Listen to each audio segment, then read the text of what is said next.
పశ్చిమ గోదావరి జిల్లా ఉండి నియోజకవర్గం పాలకోడేరు మండలం శృంగవృక్షంలో నరసాపురం కాంగ్రెస్ పార్టీ అభ్యర్థి కేబీఆర్ నాయుడును ఉండి నియోజకవర్గ కాంగ్రెస్ పార్టీ ఎమ్మెల్యే అభ్యర్థి వేగేశ్ వెంకట గోపాలకృష్ణరాజులు కలిసి పాలకోడేరు మండలంలో విస్తృతంగా ఎన్నికల ప్రచారం నిర్వహించారు. కాంగ్రెస్ మేనిఫెస్టోలోని నవరత్నాలు లాంటి 9 పథకాలు వివరిస్తూ భారీ ర్యాలీ నిర్వహించారు. ఈ కార్యక్రమంలో సిపిఎం పార్టీ నాయకులు అధిక సంఖ్యలో పాల్గొన్నారు. ఎంపీ అభ్యర్థి కేబీఆర్ నాయుడు, ఎమ్మెల్యే అభ్యర్థి వేగేశ్ వెంకట గోపాలకృష్ణరాజు, రాష్ట్ర అధికార ప్రతినిధి సోడదాసి గంగయ్య, ఆకివీడు మండల అధ్యక్షులు చింతా ఆదిశేషు, కాళ్ళ మండల అధ్యక్షులు వారాడ కొండలరావు, జిల్లా ప్రధాన కార్యదర్శి కొండా రాజేష్ కుమార్, బొర్రా పార్దు తదితర నాయకులు పాల్గొన్నారు. సిపిఎం, సిపిఐసి, సిపిఎం రెండు కూడా బలపరిచిన క్యాండిడేట్ లోక్సభ నరసాపురం పార్లమెంట్ లోక్సభగా నేను గ్రామాలు తిరగడం జరుగుతుంది. తర్వాత కమ్యూనిస్ట్ పార్టీ మాకు సిపిఐ, సిపిఎం కూడా దేశవ్యాప్తంగా ఇండియా కూటమిలో బ్రహ్మాండమైన స్పందన వస్తుంది. వీళ్ళు బాగా అందరూ వర్క్ చేస్తారు. ఈ మోదీ అరాచకానికి వ్యతిరేకంగా సిపిఐ, సిపిఎం, కాంగ్రెస్ పార్టీ దేశవ్యాప్తంగా చక్కటి ప్రపంచం వస్తుంది. మీరంతా సపోర్ట్ చేయండి. రాబోయే కాలం చాలా మంచిది. ఈ ప్రజాస్వామ్యం మీద, పార్లమెంటరీ వ్యవస్థ మీద దాడి చేస్తున్నటువంటి బీజేపీని అడ్డుకోవడానికి ఈ కమ్యూనిస్టులు ఇద్దరు కూడా సిపిఐ, సిపిఎం కూడా మేము ఆహ్వానించాం. మా కాంగ్రెస్ పార్టీకి మీరు అండగా ఉన్నారు. గ్రామ స్థాయిలో అవుతుంది, కేంద్ర స్థాయిలో అవుతుంది, రాష్ట్ర స్థాయిలో అవుతుంది. చక్కటి కోఆపరేషన్ ఇస్తారు. మీకు మంచి క్యాడర్ ఉంది. మనంతా కూడా మంచి ప్రజాస్వామ్యాన్ని నిర్మిద్దాం. అటువంటి కార్యక్రమాలు మీరంతా కూడా పార్టిసిపేట్ చేయాలి. ముఖ్యంగా ఈ నరసాపురం పార్లమెంట్ కాన్స్టిట్యున్సీలో మా ఎమ్మెల్యే అభ్యర్థుల్ని రాజుగారు ఇక్కడ ఉండి రాజుగారు అందరినీ కూడా మీరు సమర్థించి ఎంపీ క్యాండిడేట్ గా నాకు కూడా మీ యొక్క సహకారం కావాలి. మీరు చక్కగా గ్రామ స్థాయిలో మీరు మంచి మీ యొక్క కేడర్ చూసి నాకు చాలా ఎక్కువ సంతోషంగా ఉంటుంది. మీరు నిజాయితీగా మీరు ప్రజా సమస్యల మీద పోరాటం సిపిఎస్ఎం ఎప్పుడు నాకు చాలా అభిమానం. నాకు ఫ్రెండ్స్ కూడా చాలా మంది ఉన్నారు. డి రాజా గారు కూడా ఢిల్లీలో నాకు మంచి స్నేహితుడు. అలా మన ఏచూరి కూడా మన మంచి స్నేహితుడు. మీరు మాకు తెలుసు. మీరు చక్కటి ఈ కార్యక్రమం మా కాంగ్రెస్ పార్టీ మీకు సహాయపడండి. ఆంధ్ర రాష్ట్రంలో కూడా మీకు తెలుసు ఎటువంటి ప్రభుత్వంతో ప్రజా వ్యతిరేక ప్రభుత్వం ఉంది. దాన్ని కూడా ప్రతిఘటించాలి. దానికి మాకు సిపిఐ, సిపిఎం సహకారం కావాలి. మీరు రాబోయే రోజుల్లో కూడా ఆంధ్ర రాష్ట్రంలో కాంగ్రెస్ వస్తుంది. ఇప్పుడు కూడా కాంగ్రెస్ చాలా మంచి సీట్లు తీసుకొస్తుంది. మాకు ఈ పార్టీని బలోపేతం చేయడానికి మీ సహకారం కావాలి. మీకు కూడా గౌరవిస్తాం. మీకు అనుకున్న మీ పెద్దలు ఆశించినట్లుగా సీట్లు కూడా ఇచ్చాం. మీ కాంగ్రెస్ క్యాడర్ కూడా సభాముఖంగా మా కాంగ్రెస్ పార్టీ కూడా మీకు సహకరిస్తుంది. మీ క్యాండిడేట్స్ ఎక్కడెక్కడ ఉన్నారో అక్కడ మా కాంగ్రెస్ మా కేడర్ కూడా మీకు సహకరించి మీకు న్యాయబద్ధంగా మనందరం కూడా ఈ ప్రజాస్వామ్యాన్ని నిర్మాణించడానికి, ప్రజాస్వామ్యం మీద, పార్లమెంట్ మీద దాడిని ఆపడానికి మనందరం కూడా కష్టపడి పనిచేయాలా.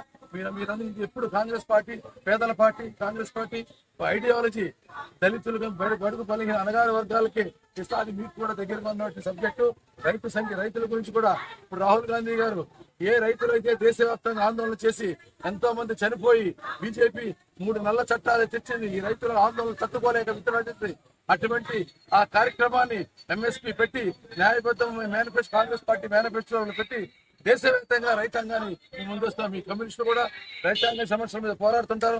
మేము కూడా రైతు సబ్జెక్ట్ మీద వస్తాం. పేద మహిళకి దేశవ్యాప్తంగా ఇంటికి 1 లక్ష రూపాయలు ఇచ్చే కార్యక్రమం కూడా చేస్తున్నాం. మేము పేదవాళ్ళు అడ్రస్ రాహుల్ గాంధీ కూడా ఈ రోజు పాదయాత్ర చేసి దేశవ్యాప్తంగా ఈ అసమానత తొలగించడానికి రాహుల్ గాంధీ పాటుపడుతున్నారు. రాహుల్ గాంధీ చక్కటి వ్యక్తి. ఆయన ఈ ధనికులు పేదల మధ్య అసమానత నిర్మూలనకి రాహుల్ గాంధీ కంకణం కట్టుకున్నాడు. అందుకే జనగణన చేస్తున్నాడు.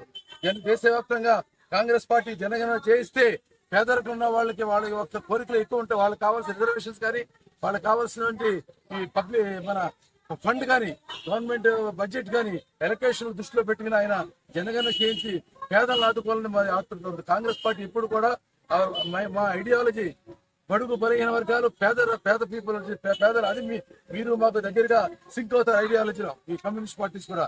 అందులో మేము మన ముగ్గురు కలిస్తే ఈ దేశాన్ని రక్షించి సిపిఐ, సిపిఎం, కాంగ్రెస్ కలయిక చాలా ఇంపార్టెంట్. దేశవ్యాప్తంగా ఒక రాష్ట్రాన్ని కాదు, దేశవ్యాప్తంగా సిపిఐ, సిపిఎం ఈ కలయిక చాలా ఇంపార్టెంట్. దీన్ని కలిస్తే మనం చాలా గొప్పగా మన దేశాన్ని మనం డెవలప్ చేయగలదు. పేదరికాన్ని అడ్రస్ చేయకుండా ఏ దేశం కూడా ముందుకు రాదు. కాబట్టి పేదరిక నిర్మూలనకి మేము కృషి చేస్తాం. దానికి మీ ఇద్దరు సహాయం చేస్తారు. అందరికీ మీరంతా రాబోయే ఎలక్షన్ లో ఈ నరసాపురం పార్లమెంట్ లో మీరు అందరూ కూడా ఒక బూత్ దగ్గర కూడా నిల్చుని జాగ్రత్తగా చేసి మా కాంగ్రెస్ హస్తం గుర్తుకు ఎంపీకి నెగ్గించండి. మీకు మా ధన్యవాదాలు తెలుపుతాయి. పశ్చిమ గోదావరి జిల్లా పాలకోడేరు మండలం పాలకోడ గ్రామంలో మేడే సందర్భంగా సిపిఐ సిపిఎం నాయకులు, కార్మిక నాయకులు ఈ రోజున ఇక్కడ మేడే ఈ కార్మిక దినోత్సవం జరుపుకోవటం ఉంటాయి. ఇటువంటి కార్యక్రమాల్లో ఎప్పుడు జరుపుకోవాలి. ఇలాగా జరుపుకోవాలని చెప్పి గుర్తుపెట్టుకుని మేడే రోజున ఇది కార్మిక దినోత్సవంగా భావించి కార్మిక అంతా కూడా జరుపుకోవటం చాలా బ్రహ్మాండమైన ఆనందం అక్కడక్కడ చూస్తూ ఉన్నాం. ఎన్నికల్లో భాగంగా ఈ రోజున ఇక్కడ నరసాపురం పార్లమెంట్ కాంగ్రెస్ అభ్యర్థి అయినటువంటి కేబీఆర్ నాయకుడు గారు మరి ఉండి నియోజకవర్గం కాంగ్రెస్ పార్టీ ఎమ్మెల్యే అభ్యర్థిగా పోటీ చేసిన వేగేసిన వెంకటగోపాలకృష్ణరావు నేను చాలా మాజీ అనిపిస్తుంది. ఎన్నికల్లో భాగంగా మీరు ఇక్కడ జరుపుకున్న కార్యక్రమానికి మీతో పాలు పంచుకోవడం చాలా ఆనందంగా ఉంది.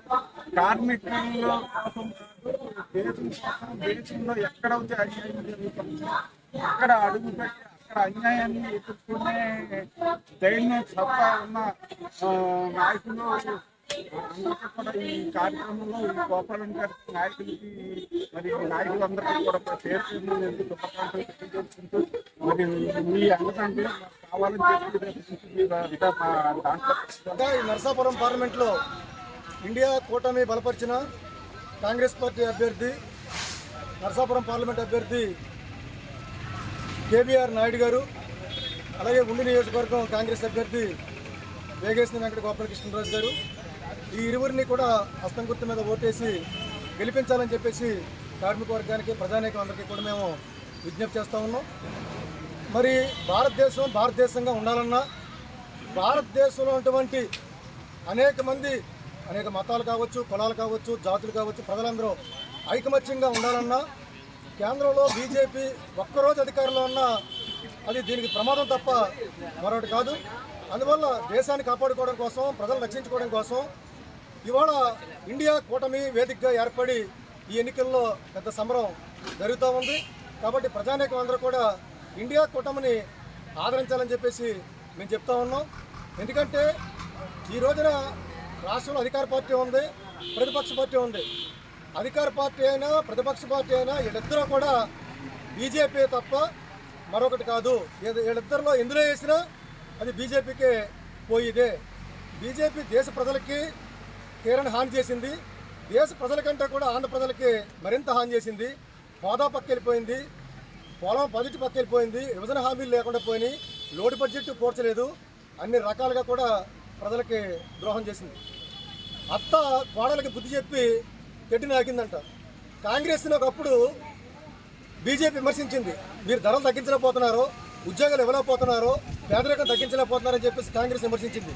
మరి కాంగ్రెస్ని విమర్శించి అధికారంలోకి వచ్చి ధరలు ఎందుకు తగ్గించలేదు, ఉద్యోగాలు ఎందుకు ఇవ్వలేదు, పేదరికం ఎందుకు తగ్గించలేదు? ఇవాళ దేశంలో బ్రిటిష్ ప్రభుత్వం కంటే కూడా దారుణంగా ఆర్థిక అసమానతలు పెరిగిపోయినాయి. దేశంలో ఈ రోజున 1% జనాభా దగ్గర 40% సంపద పెరిగిపోయింది. అంటే ఎంత దారుణం ఇది? అంటే 100 మంది మనుషులు ఉంటే ఒక్కడి దగ్గరే 40 రూపాయలు ఉన్నాయి, మిగతా డబ్బు అంతా కూడా మిగతా వాడు పంచుకోవాల్సి వస్తుంది. అంటే మోడీ హయాంలో కార్పొరేట్లకి ఏ రకంగా దోచిపెట్టాడో మనకు అర్థమవుతుంది. ఇవాళ ఉత్తరాది రాష్ట్రాల్లో, బీహారు, హర్యానా, ఇతర రాష్ట్రాల్లో ఓడిపోతున్న భయంతో ఇవాళ మత ఉద్రిక్తతలు రెచ్చగొట్టి ఇవాళ కాంగ్రెస్ గెలిస్తే ఆడవాళ్లలో మంగళసూత్రాలు పట్టిపోయి ఎవరికో ఇచ్చేస్తుందని చెప్పేసి తప్పుడు ప్రచారాన్ని ఇవాళ చేస్తూ ఉన్నారు. అది తప్పుడు ప్రచారం. అది ఇవాళ ఈ రకంగా మరలా రెచ్చగొట్టి అధికారంలో రావాలని ప్రయత్నం చేస్తున్నారు. దీన్ని ప్రజలు ఎవరు కూడా నమ్మడానికి సిద్ధంగా లేరు. ప్రజలు మండిపోయి ఉన్నారు, ధరలతో మండిపోయి ఉన్నారు, ఉద్యోగాలు లేక మండిపోయి ఉన్నారు, పేదరికంతో మండిపోయి ఉన్నారు. కాబట్టి ఎన్నికల్లో తప్పకుండా ఎన్డీఏ కూటమికి గుణపాఠం చెప్తారు, అలాగే ఇండియా వేదికకి ఆదరిస్తారు. అంచేత ప్రధానికం అందరికీ కూడా పార్లమెంట్ అభ్యర్థి కేబీఆర్ నాయుడు గారిని, ఉండి అసెంబ్లీ అభ్యర్థి గోపాలకృష్ణరాజు గారిని ఇరువురికి కూడా హస్తం గుర్తు మీద ఓట్లేసి గెలిపించాలని చెప్పేసి ప్రధానికం అందరికీ కూడా విజ్ఞప్తి చేస్తాను.